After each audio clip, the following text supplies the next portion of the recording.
Hello everybody, and welcome to Ancient Architects. Please subscribe now to get the latest ancient history news and independent research from around the world. You can focus on any part of the Great Pyramid and write a chapter in a book or produce a long video, because the structure is so complex, full of mysteries, has various written accounts of conflicting ideas and interpretations. The Queen's Chamber of the Great Pyramid is an enigma in itself, and many use it as evidence the structure was not planned to be the tomb of Khufu, because why would any king need two burial chambers? It is, on the face of it, an empty room devoid of inscriptions, paint and objects. It has two dead-end shafts leading from the northern and southern walls. It has a corbelled niche on the eastern wall with a small opening inside it, an opening that was dug out and extended by later explorers.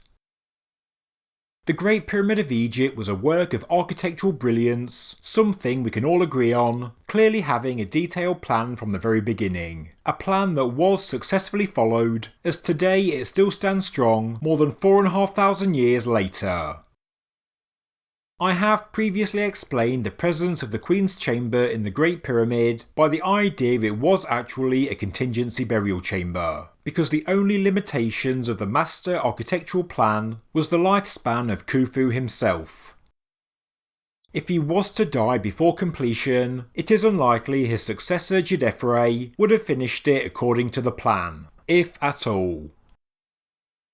The hardest part of the Great Pyramid project was raising the huge granite blocks to the King's Chamber and the relieving chambers above. So if the king died before this work began, the pyramid would have either been hastily finished with standard limestone, or it could have been flat topped like a giant mastaba.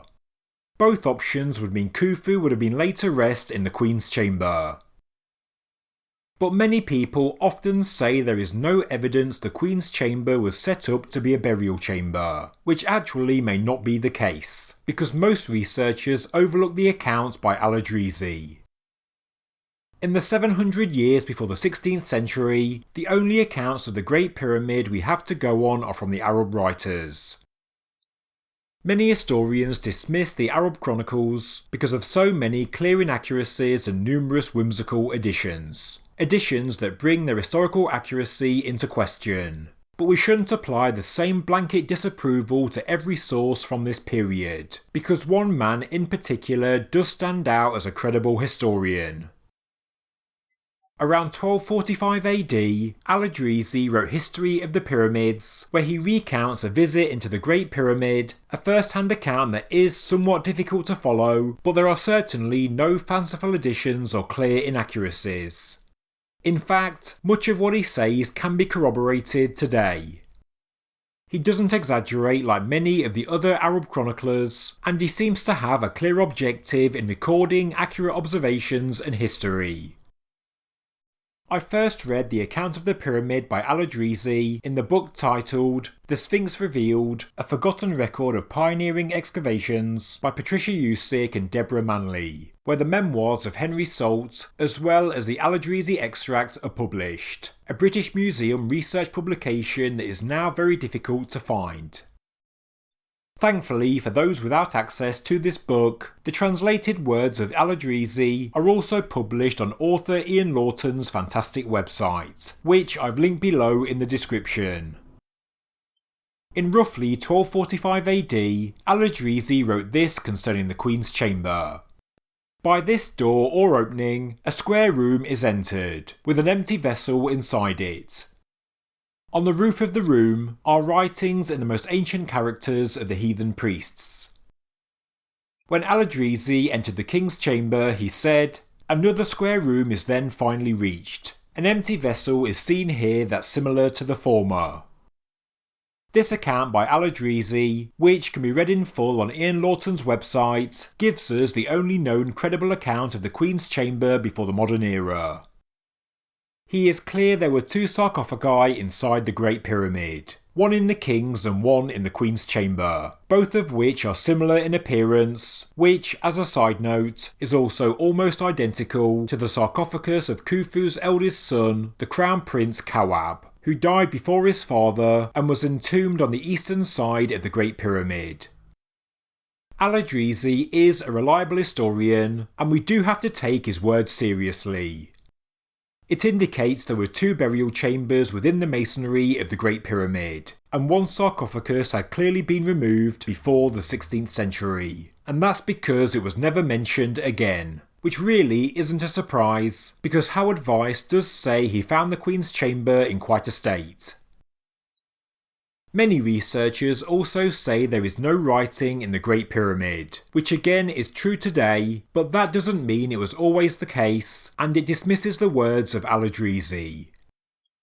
Some claim that the writing could be much later, post-ancient Egyptian graffiti, but as Ian Lawton says on his website, the writing is not likely Arabic or Latin because Al-Idrisi says that this writing on the ceiling is in the most ancient characters of the heathen priests, therefore dismissing the idea it is Arabic or Latin, because Al-Idrisi would recognise such characters. The description must imply that there were hieroglyphs on the ceiling, which indicates they were there in pre-classical times. It's worth adding that the reason we don't see any writing today is because it was almost certainly destroyed by salt growth, which formed in a thick layer on the walls and ceiling by the time Howard Weiss and Giovanni Caviglia entered the pyramid in the 19th century, a consequence of neglect. As Lawton and I can admit, maybe Al-Idrisi did record false information, but that does seem strange because the rest of his account of the Great Pyramid is accurate, and he doesn't embellish with exciting stories of gold coins, mysterious and splendid artefacts, and he had the chance to do just this. Is a second empty sarcophagus really an exciting embellishment for a writer in the 13th century? I don't think so, and I certainly think it's credible. Now, many say the pyramid was never a tomb because no mummy was ever found inside, and because Al-Mamun was the first person to enter the Great Pyramid in the 9th century, and the fact he didn't find a mummy, well, this must be evidence it was never a tomb. But there is mounting evidence the Great Pyramid was entered in antiquity, way before the Caliph Al-Mamun, something I'll discuss in a future video. And with Giza having major prominence again in the 18th and 19th dynasties, as well as the Sate period, it would be hard to imagine these later Egyptians, whether the rulers or the grave robbers, did not try to gain entry.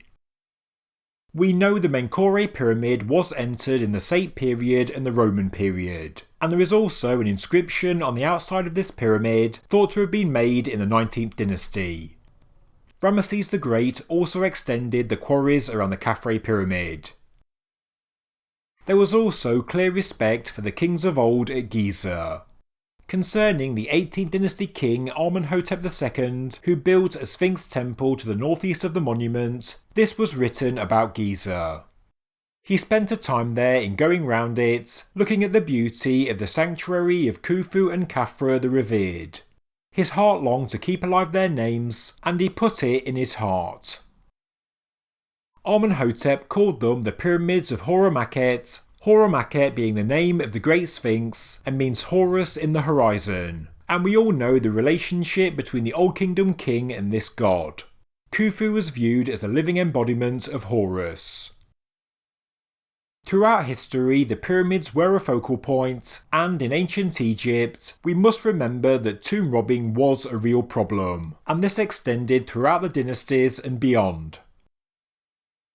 We also can't forget that before the New Kingdom, there were 2 intermediate periods, and of these we know very little. They were times of chaos and upheaval, and outsiders did infiltrate the country, and surely in the second intermediate period, these people would have surely accessed the pyramid. This all means the hieroglyphs in the Queen's Chamber could be Sate period, New Kingdom or Old Kingdom, and that's because the specific words were never recorded. But the sarcophagus, being similar to the one in the King's Chamber, is surely original. I wouldn't be surprised if it is still being used today, maybe overlooked and appropriated, stored inside a religious building in Cairo, or even used as something as crude as a drinking trough for cattle. We also can't rule out the possibility that the Queen's Chamber was the final resting place of the king. Maybe the cracked granite beams on the ceiling of the king's chamber meant Khufu did choose the queen's chamber for his burial. He did use the contingency, not willing to risk his passage to the afterlife. Maybe this is why the king's chamber sarcophagus and also the chamber itself has no inscriptions, because it simply wasn't used. And maybe this is also why the queen's chamber sarcophagus was taken, because it was inscribed and did hold the remains of the king. I'll do an entire video on this hypothesis in the coming days. However we interpret the origins and function of the Great Pyramid, we must remember that it is likely there were two granite sarcophagi inside, both of which are clearly 4th dynasty when we compare it to that of Khufu's son, and also that there was writing, most likely hieroglyphs, on the 20-foot high ceiling of the Queen's chamber. Thank you very much for watching this episode of Ancient Architects. If you enjoyed the video, please subscribe to the channel, please like the video, and please leave a comment below. Thank you very much.